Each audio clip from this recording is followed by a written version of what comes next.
Hey guys! So I didn't get a whole lot of feedback, just a few random questions from a couple people who were already on my friends list, just some random stuff. Yet I had like 8 people, a collective group of my friends and random people, ask me a really weird question.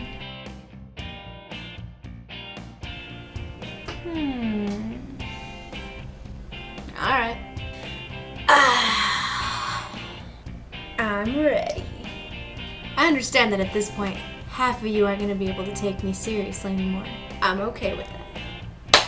So let's get started. So my first take on that question is I personally don't feel like any champ is not viable. I feel like there are some champs that need to catch up with the current season and meta and other champs that have been created and different champs kits, but I don't think that champs are not viable and can't be played. When picking Teemo in any game, you're already gonna get a whole bunch of heat. Teemo sucks, Teemo's easy to kill, Teemo's bad, you're already gonna get a lot of heat, and who cares? You get to pick whoever you want, and that's what's great about this game. So while I don't feel like champs can be not viable and not be able to be played, I do feel like they have to be played a certain way for maximum success, if you will. I hate AD carry Teemo. Again, that's my opinion. This game is for fun. Play champs however you want to play them. But if you want to play him in ranked, I feel like you should play him to his highest potential, and I feel like AP Teemo with high burst and honestly no sustain is the best way to play him. I really like taking him top because when an enemy is being ganked, they typically run in that outside bush and you can just load those with shrooms, and it's very hard for them to avoid ganks because they typically get scared and they'll run into the bush at least the first couple times before they learn, and they'll hit a shroom and it usually results in their death, or at least you get their flash and summoners.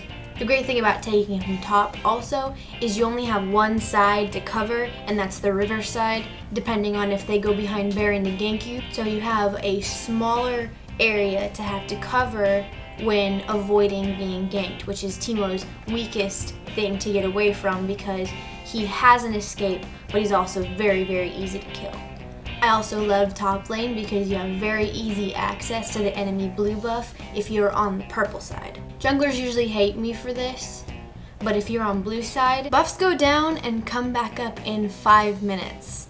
If you let it sit for 4.5, you just wasted an entire buff timer. Trust me, if you leave your buff sitting there probably for about a minute or 2, I'm gonna take it and I'm not even gonna feel bad. Teemo is an absolute blast. He's really mobile, so you can poke people and run away. He's really easy to get away from people if you have vision, which you usually do if you have enough shrooms out, which you should.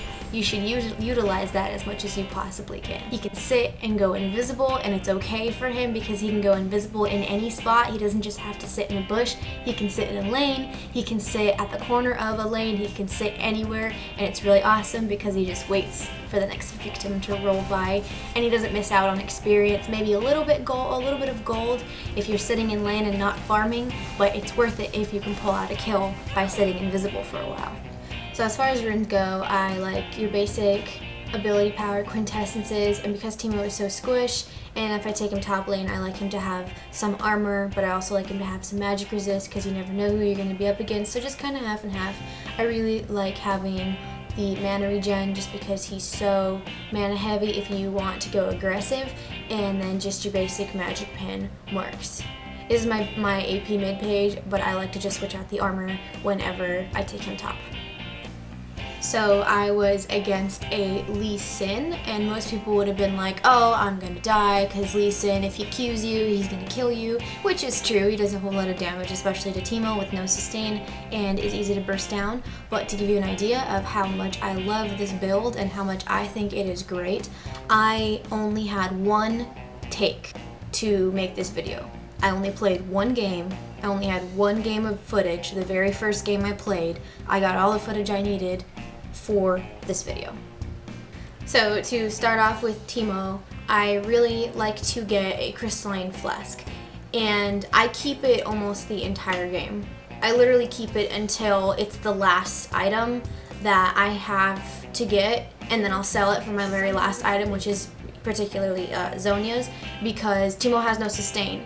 So he needs that extra, you're gonna be buying health pots all game.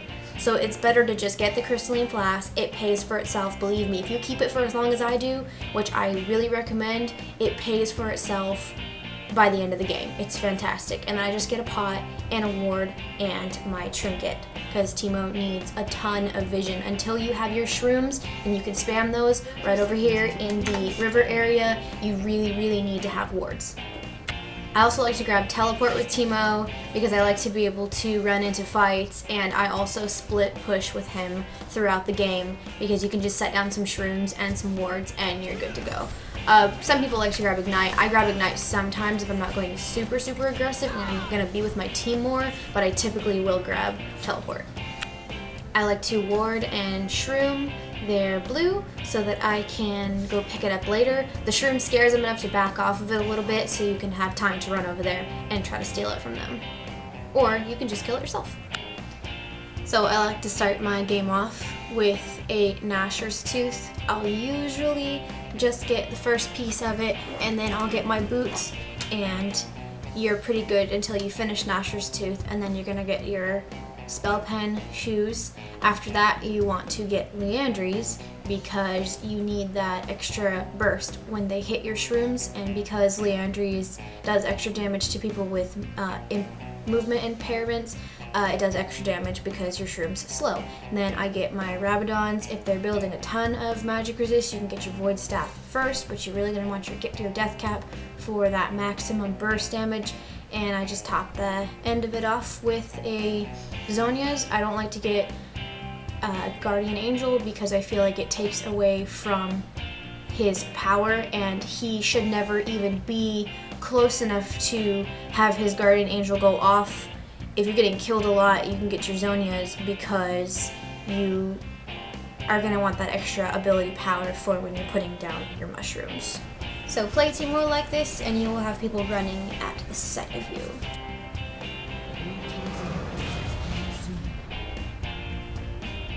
So it all comes full circle and comes back around to if I think that Teemo is viable. Yes, I do. I think if he's played right, and I think if you can work on him and how you play him, then yes, he is viable and you can play him just fine, because I can. So I hope you guys enjoyed the video. My original video before on the 5 tips to league success actually went pretty well. I had a lot of people tell me that it helped them, and I even had one person tell me that he went from bronze 5 to bronze 2. So that was really exciting to hear. I put out new videos every Saturday after LCS. This weekend I did not because we were watching the World Cup for soccer. I am sorry for the day's delay, but here's the video, and I hope you guys enjoyed it and are gonna have fun playing Teemo because he's amazing, and I will see you guys next week. Bye!